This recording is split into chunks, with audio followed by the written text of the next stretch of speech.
It's because 1 in 4 people in the UK, they say 1 in 4 adults will experience a mental health difficulty in their lifetime. 1 in 6 people in the workplaces experience a mental health difficulty. Welcome to the Ngozi Cadmus show. Episode 33. Guess what? I'm back at it again. Quite consistently. Who would have thought? I don't know about next week though. I can't promise you that. But I'll try. I'm coming home from a concert, so it depends on the next day. I don't know. It's a long day next week, so I don't think I could do it, but you never know. But yes, I'm back at it again. And what I want to talk about is mental health and entrepreneurship. I just saw something which I'm startled at. I'm shocked. I'm absolutely catastrophe. It says mental illness is common among entrepreneurs. 1 in 4. That's crazy. 1 in 4. It's because 1 in 4 people in the UK, they say 1 in 4 adults will experience a mental health difficulty in their lifetime. 1 in 6 people in the workplaces experience a mental health difficulty. And it says 1 in 4 entrepreneurs experience, mental health difficulties, which is absolutely crazy. So I haven't gone into that, so I'm going to do a lot more research and probably come back to you with further videos on this. But I can only talk about my journey, the people that I know. Like entrepreneurship is not easy. Let me tell you, if I can be anything in this world, is to demystify entrepreneurship, encourage individuals to definitely go down this path. I'm not going to be a gatekeeper and say that you cannot become an entrepreneur, but I'm definitely not going to be one of these influencers that make it seem like it's easy and make it seem like it's all rosy, because it really isn't.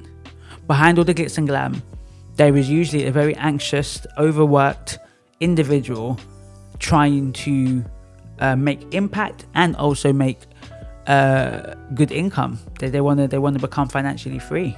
Now, behind the success, behind the glitz and glam, and it's not always, but a lot of times, a lot of anxiety, sometimes depression, stress, burnout is behind all the glitz and glam. All you got to do is shout out to Stephen Bartlett, The Diary of the CEO, or so many other business podcasts. And what do you always find when they tell people the real, that they've gone through anxiety, they've gone through depression, they felt that they want to unalive themselves, they've been running away from trauma, like they've broken down. So when people sit here and look at people on Instagram or TikTok, or I don't even know, even LinkedIn, and maybe are envious or are jealous or even like just idolizing them, it's like, do you not listen to podcasts? Because if you listen to podcasts, right, or you read people's books, you will see that this thing ain't easy. This thing can destroy you or make you, because it's a baby you are birthing out and doing. And like a child, it ain't easy. And because it isn't a human being, right, although you might have humans in it, but it's not a human being, not everybody around you understands, right? And dependent on the amount of healing you have done in yourself and those around you have done, it can go one of two ways. You could have people around that support you 100%. There's times when you're not always there, but sometimes you're there. Like, there's ups and downs, and there's people that may not support you at all because you've changed. Like, you were the person that was always there for everybody. Now you're focused on this business, and then now they feel you're being neglected, and all you get told is never there for me. You're always missing birthdays and stuff, and then you're then the family member that's left out. This is not my story, right, by the way. Bear in mind, I'm a therapist, so I have all these different stories in my head.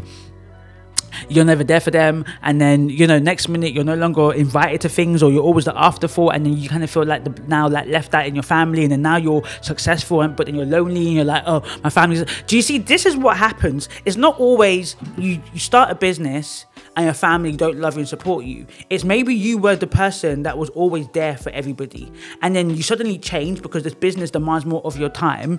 You haven't healed and realized that there's a balance.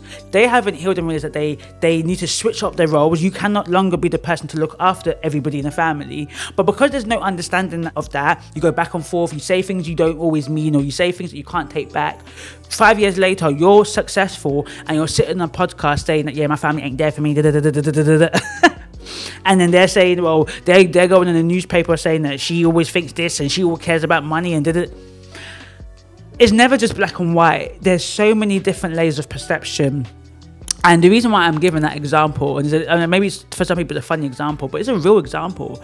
People are really going through it, right? You might do a business with your family member, and the next minute your family member goes on their own. Like, you're like, what? Sometimes it's not, people don't always. There are people, but not everybody sits there, here's your idea, and goes, right, next day I'm taking it from you.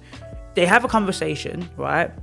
And then maybe in a conversation, they contribute, then you contribute, but they actually realize they don't want to work with you. They don't have to tell you. So they start doing things on their own. Then you start seeing things on LinkedIn and Instagram. You think, but wait a minute, I thought that was a conversation that we had together. And it's like, well, yeah, we had it together. There was no agreement, we're working together. But you were left with a different impression. They were to, whatever reason, didn't want to tell you. Maybe because when they do tell you, you react and you shout. So instead of you realizing that, oh, maybe I make it difficult for a person to tell me, you interpret it as betrayal.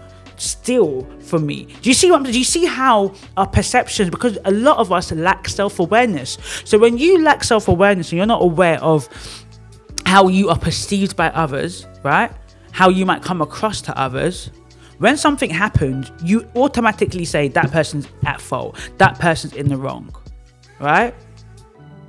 So the point is, because this is my thing, what's this got to do with mental health? It's all to do with mental health. The reality is that your business will reveal to you areas, and if you are willing to listen, you will then become a better version of yourself. But if you are not, then you'll be how you are. You can still have a successful business, because with some of the most successful businesses, the CEO is a jackass. So at the end of the day, a good jackass gets other people who are not jackasses and run the business. So the CEO might be a jackass, but if they're making money, the shareholders, the board is happy, and they got good employees that are doing the work.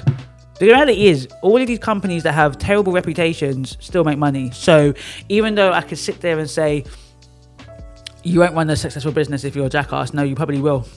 Sometimes actually is if you're not a jackass, you don't probably run the good, but you don't end up being as successful because you're maybe not as unethical, or I don't know, straight to the bottom line. Like telling hundreds of people that their jobs are on the line is like nothing to some people. And for some people, you have sleepless nights about it, right?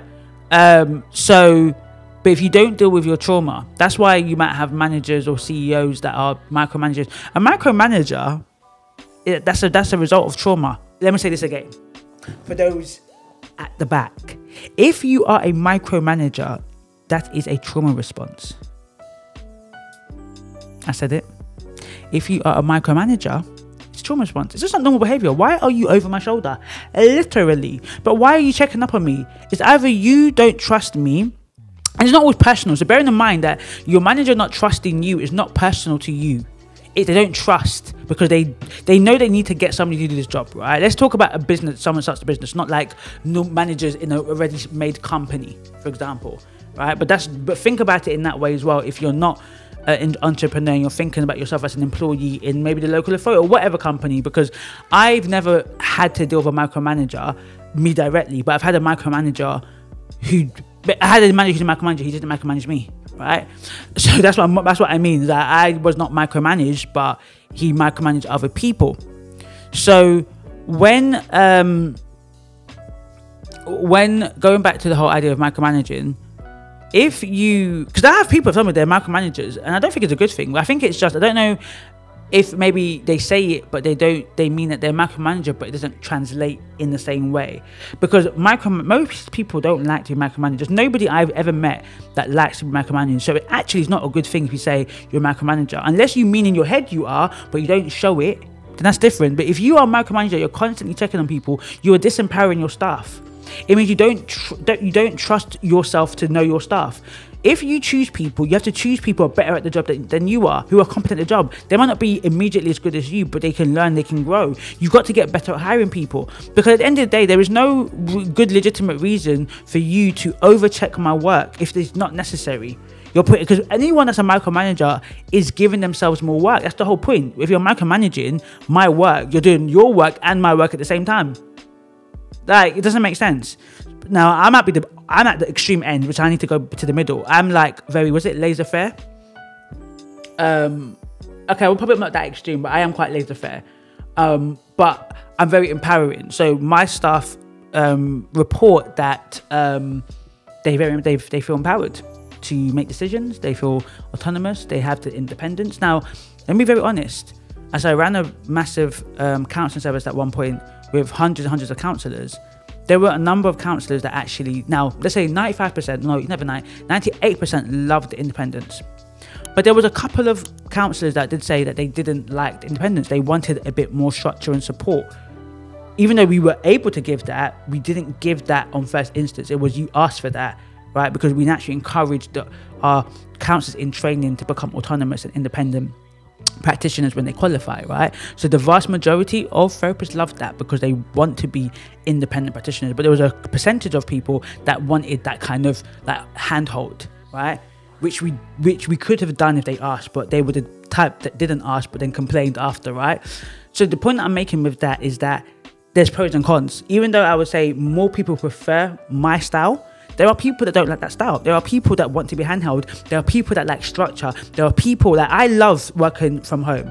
I don't feel like I ever need to go into the office ever again in my life. But there's some people that hell no. They can't concentrate at work. They're not as focused on me. I'm focused. I'm focused on both environments. But the reason why I like to be in my own house, it's simple. I like my own toilet. And I don't want to travel. Those are my two main reasons. Third reason that I don't really need to. Yeah, okay, let me leave it as them two. The two main reasons is travel.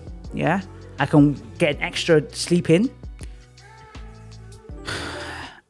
and my bathroom toilet. I don't think you understand. I'm done with sharing public toilets. Two biggest factors. So when I do go out and do an assessment, or I do go out into hospital, I usually try not to go to the toilet if I'm like, unless I'm bursting, because I don't like public, you know. And obviously since the pandemic or the panoramic or however you want to call it, sharing like space with people is just like, I'd just rather not. Like, and then when you go out in rush hour, which I don't go out often, people are pushing and shoving. I like to be, so you can kind of get the sense that I like my own space. Even as an extrovert that I am, the life of the party, I mean, I want to be with better people around. Like, people are irritating. Like, they really are. Right? I'm a funny psychotherapist. I love people, but people are also irritating. So I say that to say that's why I like to be remote. Where some people love the opposite. They do better at work. I can work well at work. I worked up until 2020. I was in the office. Yeah, at the height of the panoramic, I was in the office going into work 6, 7 a.m. So getting into work 7. I was getting into work 8 a.m. Right? Yeah, I was leaving my house 7, getting into house 8, getting into office 8 a.m.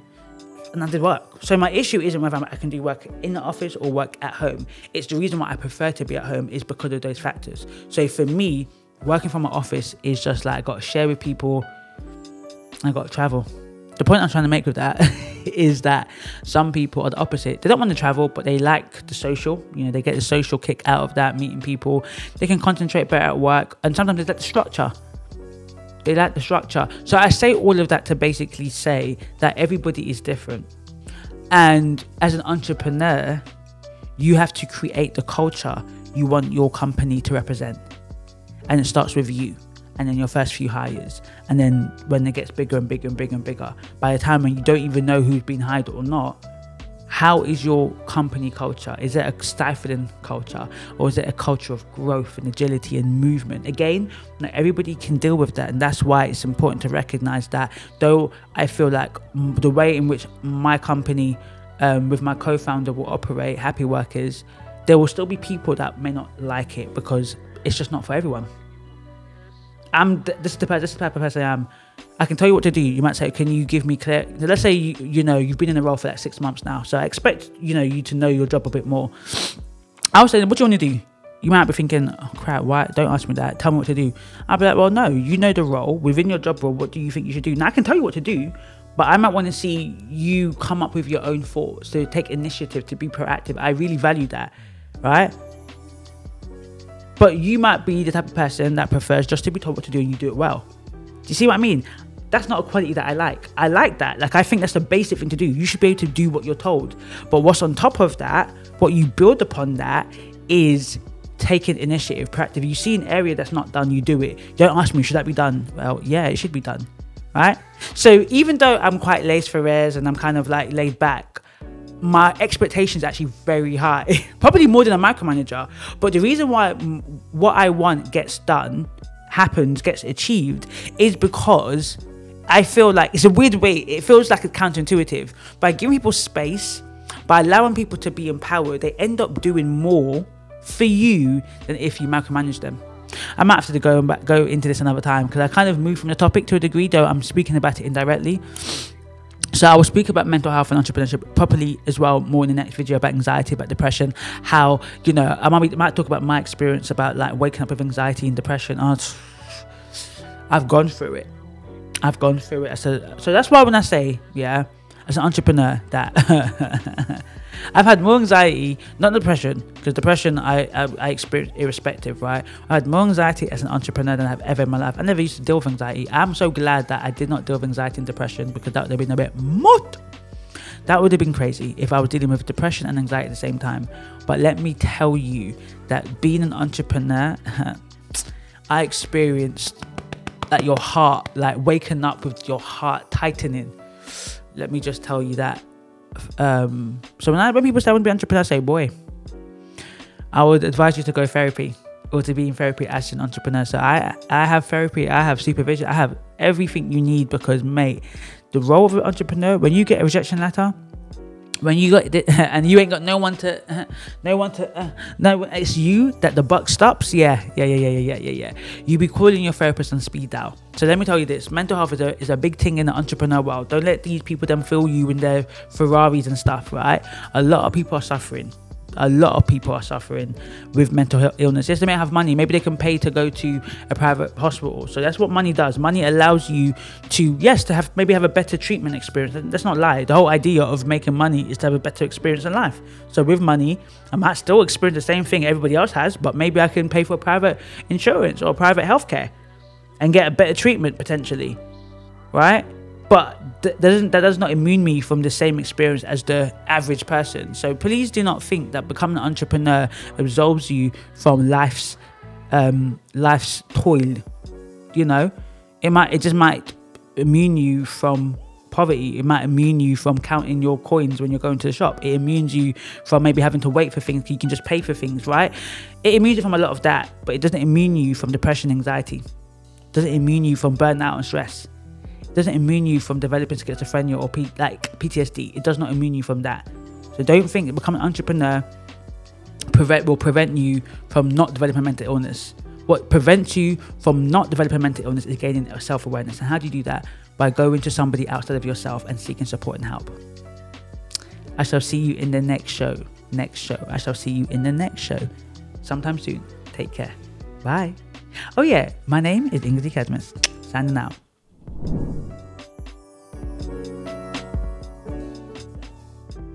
Ooh, what an amazing show. If I may say so myself. Well, thank you for listening to the Ngozi Cadmus Show podcast. So, for all of you women of faith and all of you women who are listening week after week and resonate with what I'm talking about, feel lost, feel uncertain, know they're called for something greater, but they're currently stuck in what is comfortable.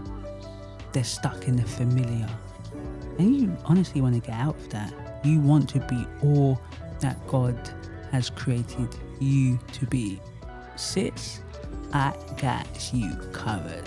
Yeah?